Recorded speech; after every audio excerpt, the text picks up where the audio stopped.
In this video, you will discover 4 common podcast growth tips you should ignore. Hello, my name is Anthony Winery. I'm the co-founder of GetMoreListeners.com, a company helping entrepreneurs of podcasts turn a slow growth show into a rapidly growing positive ROI show.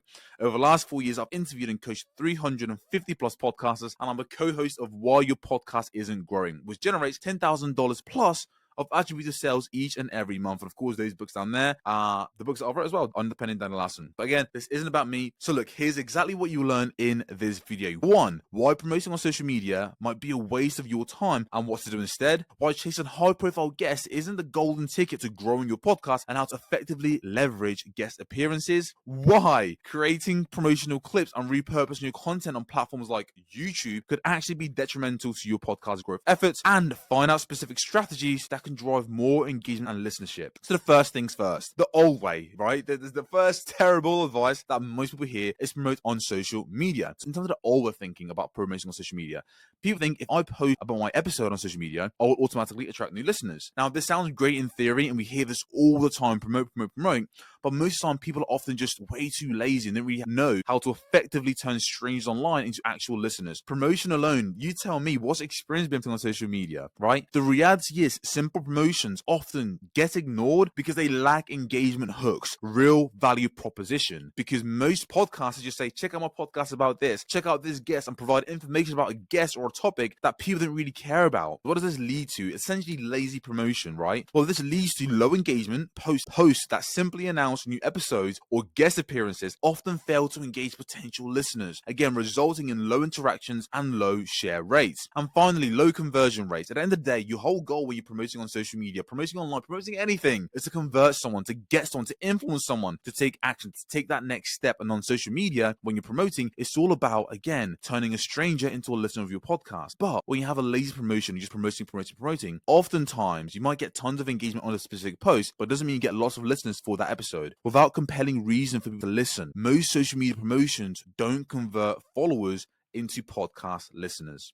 What's a better approach? The new way is simply creating engaging and curiosity sparking, I like that word, posts that offer a clear reason or benefit why people should listen. So instead of checking my podcast or recent episode out, or check this out, or giving a bunch of information about a guest that no one really knows or care about, try a different approach. Try starting with an open loop hook. Have you ever wondered if you're focused on the right actions to drive more growth for your podcast? Here are simple mistakes new and experienced podcasters make that everyone's totally ignoring. You give a bit of value. If you want to learn a bit more about how you can save more time and actually grow your podcast by avoiding common pitfalls people make, listen to our full bite-sized episodes, 10 minutes right away by clicking the link down below. Again, the whole point of this promotion, we're adding value first. Second, terrible podcast tip that you should absolutely avoid: chasing dream guests. And again, the old way of thinking is having high-profile guests will transfer their popularity to your podcast. And honestly, this actually makes sense because you think about it, right? You invite someone who has a large following onto your podcast. They share your podcast to their audience. Their audience then comes to your podcast, listen to the show, and then become a listener. That's a logical way of thinking. And again, it makes sense in theory. But practically speaking, the reality is big guests don't always promote your episode to their followers. And even when they do promote the episode and their audience come, their audience don't always stick around for other episodes. And it makes sense. Why? Because they are coming to support the guest. They're not coming to support you. Now, most people kind of go with this approach of just simply, again, chasing big names. And there's nothing wrong with having high-profile guests, celebrities, authority figures in your space on your podcast. Nothing wrong with it all. That's great for your network, a bunch of different things, providing perspective to your audience.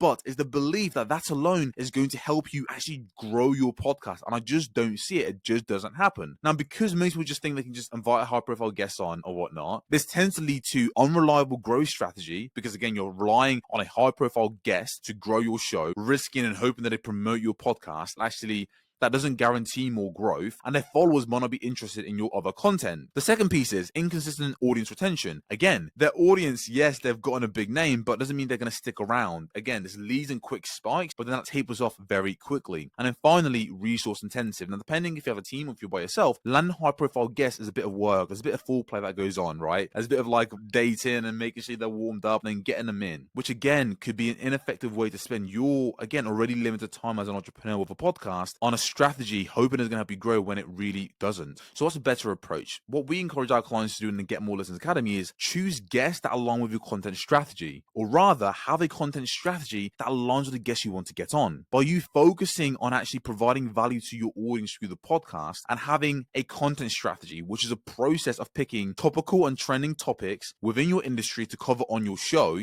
and having attractive titles where each of your episodes are targeting one specific listener, helping them solve one problem. So if it's about podcasting, you have your content strategy focused on podcasting. If it's about business, that's way too broad. Try lead generation. Have your entire content all about lead generation. If it's about sales, have sales or mindset of sales to even be more specific. An entire content strategy is now all about mindset and sale. So when you get a guest on who's an authority figure in mindset and sale, and they share and promote your podcast to their own audience, and their audience listen to your episode, and they look at the back catalog, your previous episodes you covered, because it's on trend, because it's congruent, because it's on trend, because it's aligned with their interests and their needs, they're far more likely to stick around. This only works when you're super specific with your content strategy. Now, moving on to the third terrible pod growth tip that doesn't work. Create promotional clips. Right? And the old way of thinking is promotional clips are going to help you get more exposure, increase the discovery point, posting clips from your podcast episode everywhere to convert their viewers into regular listeners. Promote on TikTok, social media, Reels, Shorts, all of these different platforms. But here's the thing. Promotional clips often fail to drive new subscribers because they don't engage viewers enough to explore more. What this leads to? Drain resources, drain focus. You invest in time, money into like an editor or producer to produce short form clips that doesn't drive more growth for your show, right? And again, I get the thinking, if I have one piece of content that I've recorded on a podcast, I then distribute it on other platforms in shorter form, then I can get more exposure for my podcast or from this clip. And if someone sees the clip, they can take the next step and view my full episode. But again, it just doesn't really work like that, because when people go on social media, they go because they want to be entertained. They want to listen and watch short form clips, not 10-minute or 20 minutes or an hour-long interview-based podcast. And they're not incentivized when they're on these platforms to leave, because again, they're doom scrolling. They've got the value from this clip and then they just leave it at that. And again, it makes sense why you might go down this rabbit. From our experience with clients, it just simply doesn't work. And again, from your end, I'd love to know, what has your experience been? A better approach is much more focused, right? It's to find online communities where your audience are. Engage by providing value to that community. Build deep, meaningful relationships with the members of that community and send them specific episodes based on your interactions. So if you make a post in a group about sales and you talk about mindset specifically all the time, and the people who are liking those posts that you're posting about mindset, those could be your target audience. Again, if your podcast is all about mindset and sales, but we're being far more targeted with our approach. We're not just promoting and hoping people just see us and like us and listen. It doesn't really happen. When you're just getting off the ground, it's really important you focus on, these things that aren't as scalable, but are highly targeted and are effective. And the final piece, repurposing your content for YouTube channel is going to help you increase discoverability. Again, posting episodes on YouTube videos will expose your content to more people and grow your listener base. And again, this makes sense. Discovery point, add an initial discovery point so more people can discover the thing. Without optimized, engaging video content, podcasts simply reposted on YouTube rarely captures the platform's audience, because again, YouTube is a video first platform. Like, it just is. It's a video first platform. And if you're not having a video first approach with your content creation and you're just recording over Zoom or Riverside or Squadcast or any of these streaming platforms, but just you over Zoom, and you're just not doing much with the recording, just upload that to YouTube because why not, it's not going to be as effective. Again, what this leads to, misaligned content strategy, posting audio content directly to YouTube without optimizing for video format, leads to a much lower viewer engagement and high drop off rate. Again, YouTube is a totally different beast, and if you're going to go all in. We've had clients who do go all in and have a video first approach, and that's fine, but at least focus and get good at growing an audience first. Get good at creating engaging content that keeps you growing month after month, and then potentially explore something like YouTube, because if you don't, you'll have diverted focus. Managing growing a YouTube channel can often distract most podcasters from improving their marketing on their primary audio content. What's a better approach then? Well, a better approach to us would just be, again, using YouTube, develop content specifically for video if you want to do that, but only if you have capacity. If you don't have capacity, get good with audio first. Focus on audio. Really grow on audio first and find content, your content strategy that's proven to work, and then go on to video if you have the capacity. So let's recap. Here are the 4 terrible podcast growth tips you have to ignore at all costs. Promoting on social media guarantees faster growth. It doesn't. You have to have a much more focused and value-driven approach when you're promoting, quote unquote, on social media. It needs to be value first, and having the podcast as an additional resource people can look at to explore or to further a relationship with you. The second piece, chase dream guests to grow as a growth strategy. Again, high-profile guests is amazing for your audience, for yourself, for your network, for relationship, and for the perspective they might provide, but it's not going to drive massive growth if you don't have a content strategy to keep their listeners in.